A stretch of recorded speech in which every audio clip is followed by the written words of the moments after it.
Alhamdulillah pada sehat-sehat ya hari ini. Jadi hari ini kita akan memulai pembelajaran sejarah kebudayaan Islam. Dan sebelum memulai pembelajaran, seperti biasanya Ibu akan mengabsen murid-murid Ibu satu persatu ya. Dania Jelsi Raihana, Alhamdulillah. Naufal Al-Zaki hadir, Alhamdulillah. Naila Askia Putri, Alhamdulillah. Muhammad Kis Al-Fatih, kenapa? Izin? Sudah ada suratnya? Oh, sudah ada di meja Ibu ya? Oke, nanti Ibu akan baca ya di meja Ibu. Selanjutnya Sri Sairah hadir juga, Alhamdulillah. Jadi murid-murid Ibu cuma satu ya hari ini yang nggak masuk. Baiklah, kalau gitu kita akan mulai pembelajaran. Tapi sebelumnya mari kita bersama-sama membaca basmalah dan dilanjutkan dengan doa sebelum belajar ya nak. Yuk, berdoa dimulai. Bismillahirrahmanirrahim. Raditu billahi rabba wa bil islami dina wa bi muhammadin nabiyya wa rasulah. Rabbi zikni ilma warzuqni fahma. Rabbi srohli sadri wa yassirli amri wahlul 'uqdatam min lisani yafqahu qawli. Amin. Baiklah murid-murid Ibu, hari ini kita akan membahas tentang materi tradisi Islam Melayu. Jadi hari ini kita akan membahas tentang tradisi Islam yang ada di daerah Melayu ya. Nah, jadi Ibu mohon untuk anak-anak semua yang ada di kelas, mohon perhatikan ketika Ibu menjelaskan materinya ya. Dan kalau bisa anak-anak dirangkum materinya. Jadi ketika Ibu memberikan tugas nanti, anak-anak semuanya bisa menjawab pertanyaan-pertanyaan yang akan Ibu berikan ya nak. Baik, Ibu akan menjelaskan yang pertama yaitu pengertian dari tradisi. Nah, tradisi adalah kebiasaan atau kegiatan yang dilakukan secara berulang-ulang dan kegiatan ini dilakukan secara turun-temurun. Jadi, tradisi ini sudah ada sejak zaman dahulu sebelum kita lahir.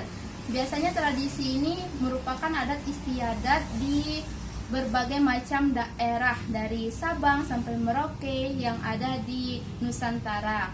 Nah, baik, untuk selanjutnya tradisi Islam Melayu itu biasanya ada yang pertama tradisi petang megang, kemudian yang kedua tradisi mandi Bali Mau Kasai, yang ketiga ada yang namanya tradisi pacu jalur, yang keempat tradisi tahlil jamak, dan yang keempat ada yang namanya tradisi barzanji. Nah, Ibu akan membahas tradisi tersebut satu persatu ya nak. Jadi tolong diperhatikan. Yang pertama, tradisi petang megang. Nah, tradisi petang megang ini sejarahnya itu berasal dari kota Pekanbaru. Dari namanya sendiri yaitu petang yang berarti sore hari. Jadi acara petang megang ini dilaksanakan pada sore hari. Nah, jadi kalau kata megang itu berarti memegang sesuatu, atau arti kata lainnya adalah memulai sesuatu. Nah, jadi itu arti dari tradisi petang megang, yaitu memulai sesuatu yang dilakukan pada sore hari. Nah, selanjutnya yaitu acara petang megang ini dilakukan pada saat menyambut bulan suci Ramadan ya nak. Jadi petang megang ini dilakukan setahun sekali, yaitu untuk menyambut bulan suci Ramadan. Nah, bagaimana pelaksanaan tradisi petang megang? Pelaksanaan tradisi petang megang ini yaitu dimulai setelah selesai sholat asar. Jadi sebelum melakukan petang megang ini ada kegiatan-kegiatan yang harus dilakukan, yaitu seperti berziarah ke makam pemuka atau tokoh agama yang dilakukan selesai sholat zuhur. Jadi biasanya para pejabat atau kepala daerah atau masyarakat setempat akan melakukan ziarah terlebih dahulu ke makam tokoh agama ya nak, yaitu seperti tokoh Sultan Muhammad Abdul Jalil Muazzam Syah atau yang dikenal dengan Mahrum Pekan, yang merupakan sultan kelima dari kerajaan Siak Sri Indrapura yang berdiri pada tahun 1780 sampai 1782 Masehi. Jadi beliau itu merupakan seorang pendiri kota Pekanbaru. Makanya jasa beliau masih diingat sampai saat ini ya nak. Jadi kita sebagai masyarakat itu harus mengenang jasa-jasa pahlawan kita, yaitu dengan masih berziarah ke makam-makam para pahlawan.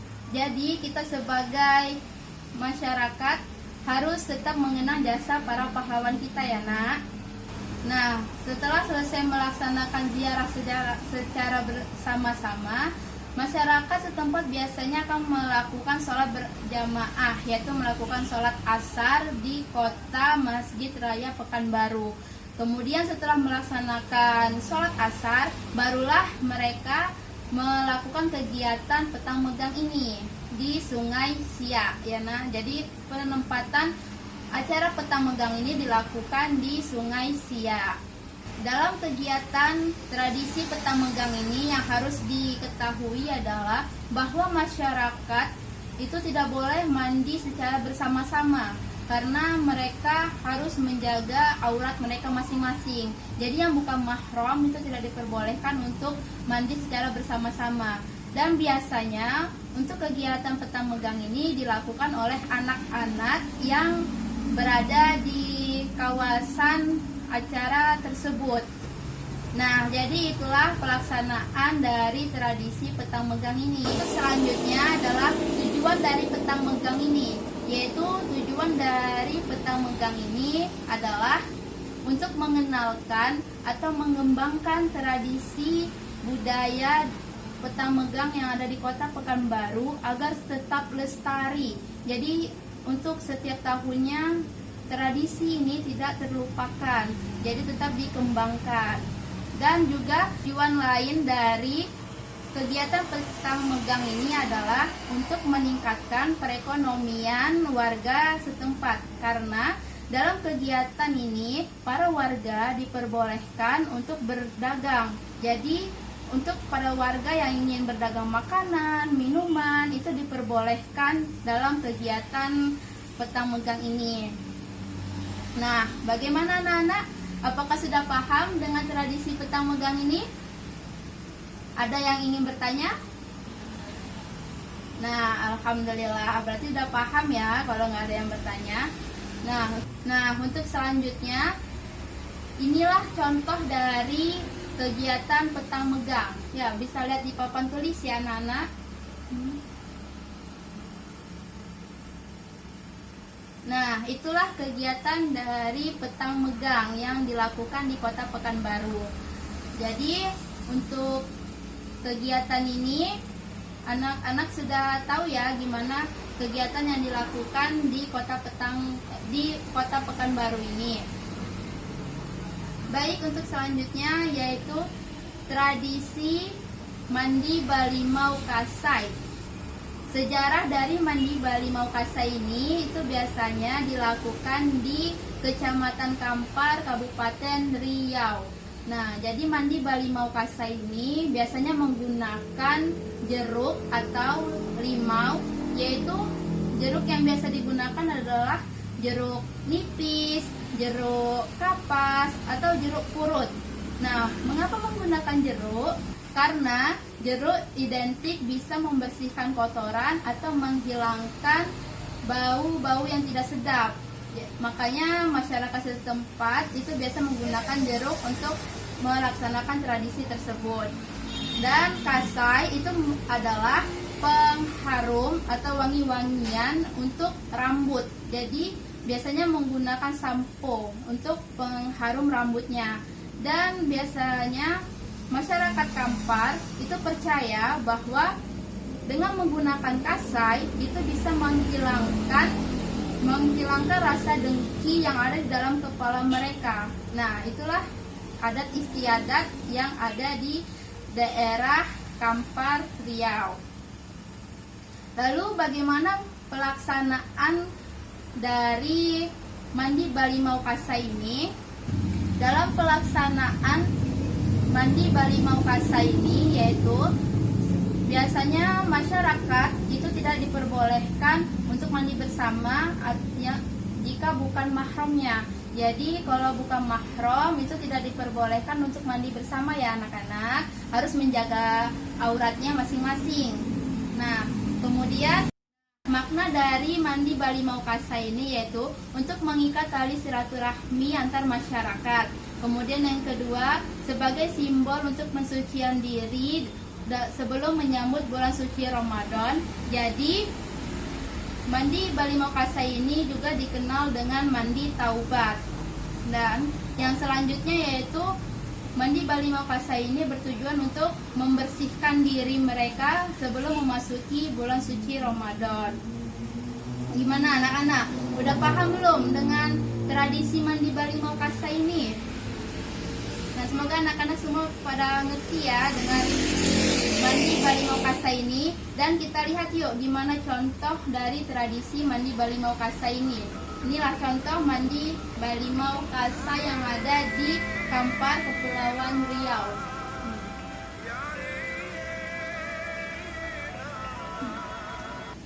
Nah, baik anak-anak, kita lanjut ke tradisi yang ketiga, yaitu tradisi jalur pacu. Nah, tradisi jalur pacu ini sejarahnya yaitu dilaksanakan di daerah Kuantan Singingi yang berada di Kepulauan Riau. Jadi, pacu jalur atau jalur pacu itu merupakan lomba perahu dayung yang dilakukan di Kepulauan Riau tersebut. Pacu jalur ini biasanya dilakukan untuk memperingati hari besar agama Islam seperti memperingati Maulid Nabi, Hari Raya Idul Fitri, atau bahkan memperingati Tahun Baru Islam. Kemudian tujuan dari pacu jalur ini yaitu untuk melihat kesetiaan, kekompakan, komitmen, dan gotong royong yang ada dari setiap masyarakat yang mengikuti perlombaan tersebut. Dan pacu jalur ini biasa dilakukan setahun sekali. Dan kita lihat bagaimana contoh dari pacu jalur ini ya. Mari kita lihat. Nah, kita lihat nih, ternyata masyarakat setempat sangat semangat dalam melaksanakan kegiatan pacu jalur ini ya. Baik, kita lanjut ke tradisi selanjutnya, yaitu ada tradisi tahlil jamak atau kenduri ruah. Nah, sejarah dari tradisi ini itu biasanya dilakukan di Kepulauan Riau. Untuk pelaksanaannya itu biasanya dilakukan dengan cara berupa berzikir atau doa untuk para arwah orang tua, keluarga, atau saudara, ataupun masyarakat sesama muslim yang dilakukan secara bersama-sama atau secara ramai-ramai, bisa itu di masjid atau di lapangan yang luas. Nah, setelah melakukan kegiatan tahlil jamaah ini, biasanya ada kegiatan kenduri, yaitu kegiatan makan atau minum bersama dengan menggunakan makanan atau minuman khas dari daerah setempat. Jadi untuk pembiayaannya sendiri itu biasanya dilakukan dengan sumbangan sukarela dari warga-warga masyarakat tersebut. Jadi tujuan dari kegiatan tahlil jamaah ini yaitu agar masyarakat dapat memperbaiki akhlaknya. Kemudian agar masyarakat setempat juga dapat terlindungi dari ancaman atau gangguan yang dapat merusak kesejahteraan masyarakat setempat. Nah, bagaimana contoh dari tahlil jamaah ini? Nah, anak-anak semua bisa lihat di papan tulis ya, contoh dari tahlil jamaahnya. Nah, jadi itulah contoh dari tahlil jamaah atau kenduri ruah. Dan tradisi yang terakhir yaitu ada tradisi barzanji. Sejarah dari tradisi berzanji ini menurut Kamus Besar Bahasa Indonesia itu berarti pujian-pujian dari riwayat Nabi Muhammad SAW. Jadi, tradisi berzanji ini merupakan pembacaan kitab berzanji yang diiringi dengan musik tradisional atau musik modern, dan itu biasanya dilakukan dalam kegiatan untuk menyambut Maulid Nabi. Namun dalam kegiatan lain juga itu tradisi berzanji ini bisa dilakukan ya anak-anak, seperti perayaan kelahiran bayi, kemudian acara cukur rambut atau yang biasa dikenal dengan akikah, kemudian perayaan pernikahan atau acara-acara lainnya. Itu bisa menggunakan tradisi berzanji ini. Nah, lalu apakah makna dari tradisi berzanji ini? Tradisi berzanji ini yaitu bermakna kita sebagai masyarakat bisa selalu mengenang riwayat-riwayat yang dibawa oleh Nabi Muhammad SAW. Jadi kita sebagai umat Nabi Muhammad SAW tidak melupakan sunnah-sunnah atau riwayat-riwayat yang sudah diajarkan oleh beliau. Lalu contohnya bagaimana? Nih, contoh tradisi berzanji adalah, nah itulah contoh tradisi berzanji ya anak-anak. Nah, jadi gimana? Udah pada paham belum dengan 5 tradisi Islam Melayu yang ada di Nusantara? Alhamdulillah kalau udah paham. Jadi kita ulang ya. Ada 5 tradisi, yaitu yang pertama tradisi petang megang, yang kedua tradisi mandi Balimau Kasai, yang ketiga tradisi jalur pacu, yang ketiga tradisi tahlil jama atau kenduri ruah, dan yang terakhir yaitu tradisi berzanji. Nah, jadi udah pada paham semua ya anak-anak? Apakah ada yang ingin bertanya? Silakan tunjuk tangannya yang mau bertanya. Nah, nggak ada yang mau bertanya, berarti sudah pada paham ya anak-anak. Kalau gitu untuk selanjutnya Ibu ingin tes kalian semua nih. Ibu akan membentuk kalian menjadi 2 kelompok ya, untuk mendiskusikan materi yang sudah Ibu ajarkan kali ini. Jadi di tangan Ibu sekarang ada 2 kertas kosong. Nah, jadi Ibu akan memberikan kepada kelompok yang sudah Ibu bagikan, yaitu kelompok 1 dan kelompok 2. Ibu akan memberikan kertas ini kepada kalian, kemudian kalian masing-masing kelompok silahkan menulis 1 pertanyaan yang nantinya pertanyaan tersebut akan didiskusikan oleh kelompok sebelah kalian.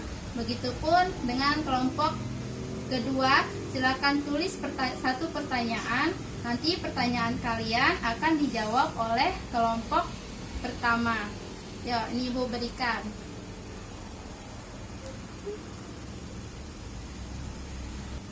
Baik, sudah Ibu baca pertanyaannya. Jadi Ibu akan memberikan kalian 2 kertas kosong lagi untuk kalian jawab pertanyaan dari temannya ya. Nah, silakan diskusikan pertanyaan tersebut. Nih, Ibu berikan, Ibu tukar pertanyaannya. Silakan kalian jawab.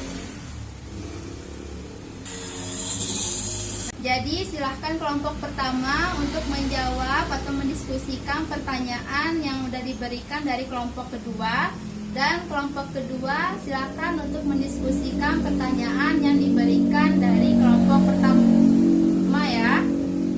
Kalau udah selesai nanti kasih ke Ibu ya nak. Ya, Ibu tunggu ya nak jawaban dari kalian. Baiklah, ini udah Ibu terima jawaban dari kelompok 1 dan kelompok 2, dan Ibu akan membacakan jawaban dari kelompok 1 dan kelompok 2 ya. Ini pertanyaan dari kelompok 1. Dalam agama Islam, tradisi pacu jalur biasanya dilaksanakan dalam kegiatan apa saja kah?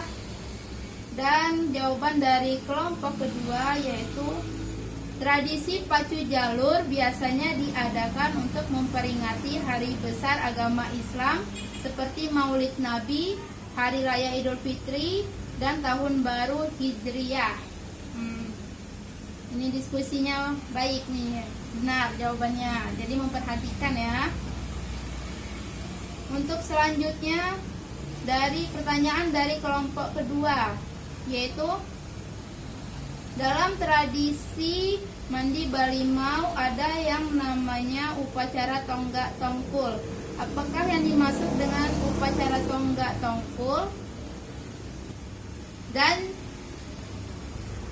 jawaban dari kelompok pertama yaitu upacara tonggak tongkul adalah kegiatan menaikkan bendera atau lembang kebesaran suku besar Melayu yang diikuti oleh Nini Mama di bawah naungan Datuk Rajo. Ya, baik, benar. Jadi anak-anak sudah pada paham ya dengan materi yang Ibu sampaikan hari ini. Baiklah, kalau gitu Ibu ingin kalian satu orang untuk maju ke depan untuk menyimpulkan dari materi yang sudah Ibu sampaikan pada hari ini. Coba Ibu ingin Sri Sairah, silakan menyimpulkan kegiatan pada hari ini. Baik, terima kasih Sri Sairah sudah merangkum atau mendengarkan apa yang Ibu jelaskan pada hari ini. Jadi kesimpulan dari tradisi Islam Melayu ini yaitu bahwa tradisi Islam Nusantara ini itu banyak sekali ya anak-anak. Dan salah satunya adalah tradisi Islam Melayu yang ada 5 tradisinya, yaitu yang Ibu sebutkan tadi, ada tradisi petang megang, tradisi mandi Balimau Kasai, tradisi jalur pacu, tradisi tahlil jamak, dan tradisi barzanji. Jadi mengapa kita membahas tradisi Islam Melayu ini? Karena agar anak-anak semua yang baru mengenal tradisi tersebut bisa untuk terus melestarikan tradisi tersebut. Jangan sampai karena sudah memasuki zaman modern ini, anak-anak semua justru malah lupa dengan tradisi yang sudah ada pada zaman dahulu, yang sudah dilestarikan setiap tahunnya. Jadi sampai sekarang ini memasuki zaman modern ini, justru kita harus tetap melestarikan tradisi tersebut ya nak.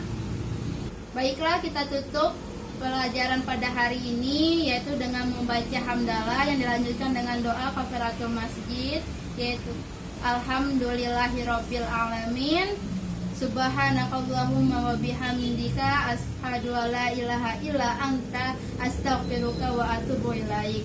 Terima kasih anak-anak. Jika Ibu ada kesalahan kata atau kesalahan dalam menyampaikan materi, Ibu mohon maaf. Semoga anak-anak semua bisa memahami materi yang Ibu sampaikan. Ibu akhiri pembelajaran kita hari ini. Wabillahi taufiq wal hidayah. Wassalamualaikum warahmatullahi wabarakatuh.